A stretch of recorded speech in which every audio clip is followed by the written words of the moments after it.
Civilization 7 is changing with one of its most content-packed updates so far. Not just playing catch-up with previous Civ games, but also taking it further in some areas, some hotly requested changes. Let's take a look. The first item is all about maps. That's right, man, the scouts for large and huge maps are coming to Civilization 7. At the moment, of course, the middle size is small. The largest size you can possibly play on is called Standard, which just doesn't make sense. These large and huge map types will be supported on PC, Mac, Linux, PlayStation 5, the Xbox Series, and the brand new Nintendo Switch 2. Interestingly, if you play on a large map, it will default to 10 civilizations in a single player game. A huge map can optionally go up to 12, even if you only have 10 possible playable civilizations. Apparently, duplicates is the solution to that conundrum. There are 5 changes coming to the game settings. Now, before you click away, settings, yawn, hear me out. Some of them are very juicy. Take the very first one.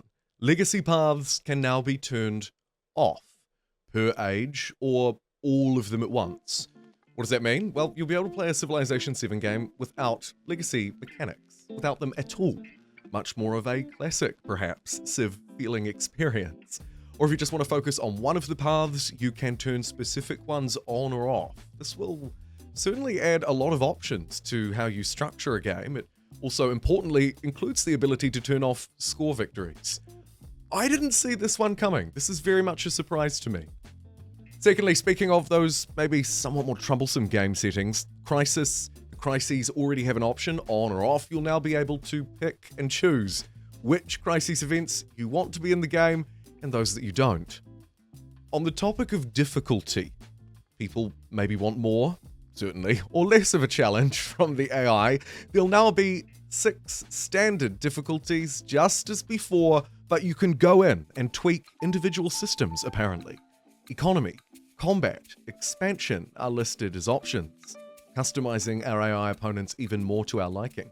This is a great win for Civilization 7 if it's pulled off properly.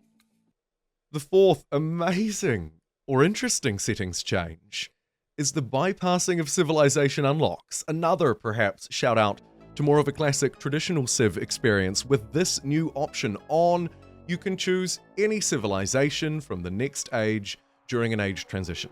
No matter what you've played, who you've unlocked, all of the options will be available to you during that age transition, importantly.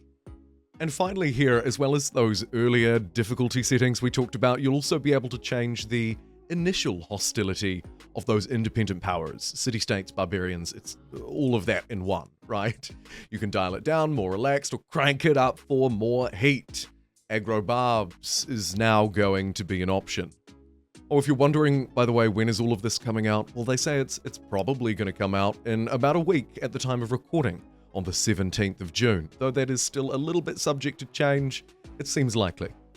Next up, like me, a quickie but a goodie. Steam Workshop support, woo, is coming. They're also going to include some documentation with best practices and some example mods created by the dev team, should you be interested in developing some mods. They also say it's their first step towards workshop support, and there'll be more to come in future. Once you're done with the settings and actually playing a game, one of the things you may engage with are towns, of course, the non-city settlement types in Civilization 7. There will be a brand new specialization, an absolute callback to Civ 6. Naturally beautiful areas will be boosted by the new resort town option, giving happiness and gold on tiles with high natural appeal. Adding to that, you'll also receive bonus to yields on natural wonder tiles. Very fitting, very thematic, great to see. The urban center, that one that usually would give a little bit of culture and science, has been reworked. It now boosts gold and happiness towards building maintenance, and also unlocks access to some key buildings like libraries and monuments without needing to become a city.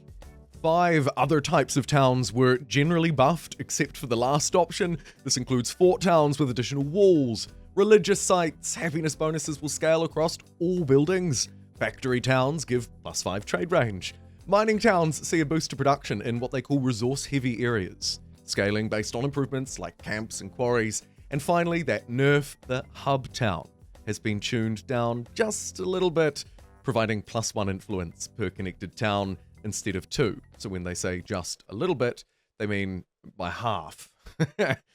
Whew. As well as a change to those religious settlements, religions more broadly, pantheons, beliefs, as well as city-states bundled in here too, basically just receive a whole load more variety. There'll be a lot more city-state bonuses, 24 of them to be precise, and this should create a little bit more variance because it's very easy to run into duplicates, as they rightly point out in this communications update. On the topic of religion here, you can see 2 new pantheons and 14 new religious beliefs across the 3 different categories.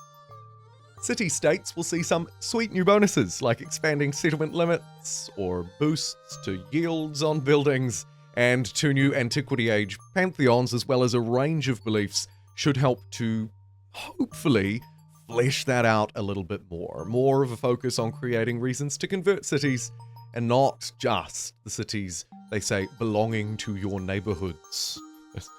Sure, it maybe will incentivize greater religious play.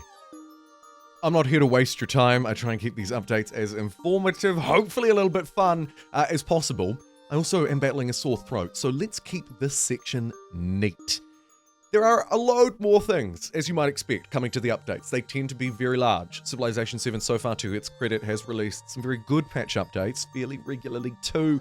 This one will include a whole load of other things. Specialists will be rebalanced. They are a little bit strong at the moment. I'm going to try and bring them in line with the food curve a little more. Oh, trade fleets, by the way, they'll have legs, and they'll no longer be called fleets. They're called convoys, and you can take them across the land. That it makes a lot of sense now that I read it, but I had somewhat naively never considered that as a possible change before. I feel so dumb. The scout dog as well, man's best friend perhaps, will now be pettable. They acknowledge it's less gameplay impacting, and it is, but you've got to have a little bit of fun there sometimes as well, right? Speaking of fun, the final section is that big long-ass fun one, including bug fixes, UI polish, and quality of life improvements. And of course, we'll have to wait until patch day to see how all of this plays out, as well as some surprises. There are usually a couple, and the detail on that last point. Take out your crystal balls, for it's time to gaze into the future. Firstly, coming beyond June, they say, hey, there's loads more. The one that they focus on in particular is the auto explore feature, of course, hotly requested. Perhaps somewhat minor, though usually something that I use a lot. They were taking feedback on Discourse, really Discourse on Discord even. Taking that feedback, they'll be fleshing that out for a while. Hot Seat multiplayer also gets a mention here too, though no specific dates, just beyond June. And finally, if we use those crystal balls and look even further beyond, in really a callback to last week's Civilization 7 video here where I talked about problems, one of them being age transitions. Well, Firaxis mentioned that here as well. They say that there are some bigger things, some features that haven't quite landed, some stuff that needs more time. Their goal remains, by the way, to move beyond a static empire building, quote, and into something more dynamic, where your civilization evolves and reinvents itself over time, end quote. But some of the areas, sticking points mentioned here are being changed, right? Age transitions, they acknowledge, feel abrupt. Gameplay replayability needs more depth, and thirdly and finally, a sense of empire identity and continuity in a multi-age campaign is perhaps missing. I can't help but feel that that relates back to the first point. Not a lot of specifics here, of course. This is just sort of setting a tone for future. They do acknowledge that some smaller changes in July focused on end-of-age countdowns, which can be very deceptive, as well as improvements to the age transitions. Longer term, broader changes will be rolled out then, though again, we'll have to wait and see. They end by giving a big, cheesy thank you, and with that, I'm also going to end here by giving you a big, cheesy thank you. I'll be sure to take a look at the update when it comes out, sort of mid to late June. Again, June 17th is when it's scheduled, so do stick around for that, and thank you very much for being here today. I'll see you next time.